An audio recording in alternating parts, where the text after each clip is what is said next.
Stel jou voor, elke dag kry jy 86.400 sekondes. Geskenk van Abba Vader. Elke sekonde tel en elke sekonde is kosbaar. Elke sekonde behoort aan hom.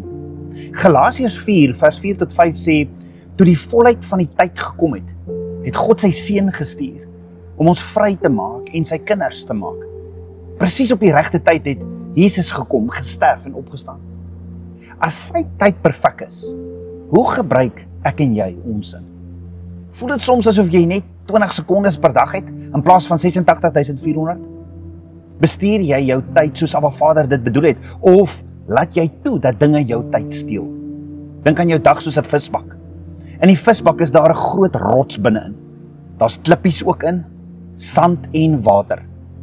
Hoor gou, al hierdie dinge kan inpas in hierdie visbak. En dit kan die visbak volmaak, maar dit hang af van die volgorde. As die groot rots die belangrikste prioriteit, as hy nie eerste geplaas word nie, pas niks regtig in nie. As die kleiner dinge eers voor die rots in die bak gesit word, vul dit die bak en die groot rots kan nie meer inpas nie, dan loop alles oor.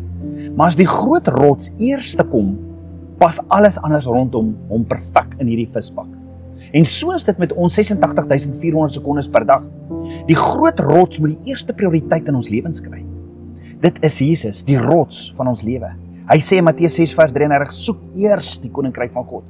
In Psalm 73 vers 26 sê, al beswyk my vlees en my hart, God is die rots van my hart en my deel tot in ewigheid. Jesus sê in Matteus 7 vers 24 tot 26, wie sy woorde gehoorsaam, bou sy huis op die rots. Die reën en die strome kom, maar die huis val nie, want die fondament is op Jesus en hy is die rots. Ons dag, ons 86.400 sekondes moet begin met die groot rots, die koning van alle konings, the rock of all ages.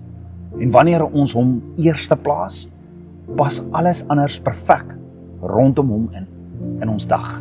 Dan bestuur ons tyd nie net beter nie, maar ons eer Vader met ons eerste.